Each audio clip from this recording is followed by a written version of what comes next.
world of spirits, men do not marry for affections or whatever. Men marry for purpose. In the world of understanding, there's no love involved. That is why Adam did not have to fall in love with Eve for him to say, this is bone of my bone and flesh of my flesh. It was never an issue of emotions or feeling. It was an issue of assignment and purpose. It was an issue of, I have an assignment to fulfill, and this woman right here is suitably adjusted to me. Do you understand? There was no emotions involved. He was not even given time to begin to fall in love and have feelings, etc. So the issue then, therefore, is for men to begin to understand that marriage is for purpose. It's not necessarily for emotions, no. It is for assignment and it is for purpose. And so if you have not yet discerned the assignment and purpose of your marriage, you may be running battles in your marriage and wasting time that you should be spending on purpose.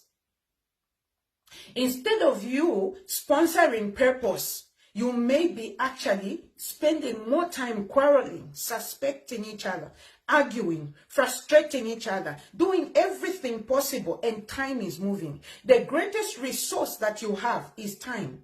The greatest enemy you have is the enemy that steals your time. Because for each year that you waste, each month, each week, and each day that you waste quarreling as a couple, purpose and assignment is suffering. Remember, purpose and assignment is suffering, and redeeming the time may be very difficult to do in that case.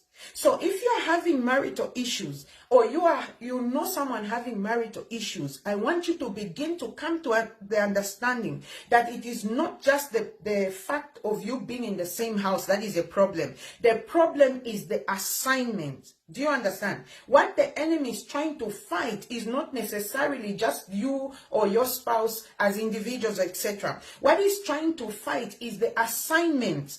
Look for the assignment that is on your marriage. Look for purpose. Identify, look at your spouse. What is the destiny they carry?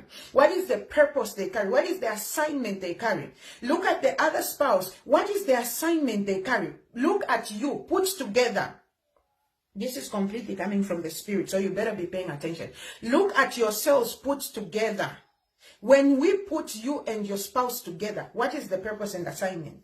What is it that you're supposed to do together that is so strong, that is threatening the kingdom of darkness, that is making the enemy fight that union, tooth and nail, so that you split? What does the enemy know that you don't know? Insight and understanding. Do you understand? Insight and understanding. There is something the enemy knows deposited in you as a couple that you don't know. You need to find that information. You need to find that information, because that is the information that you use now to wage war. Do you understand?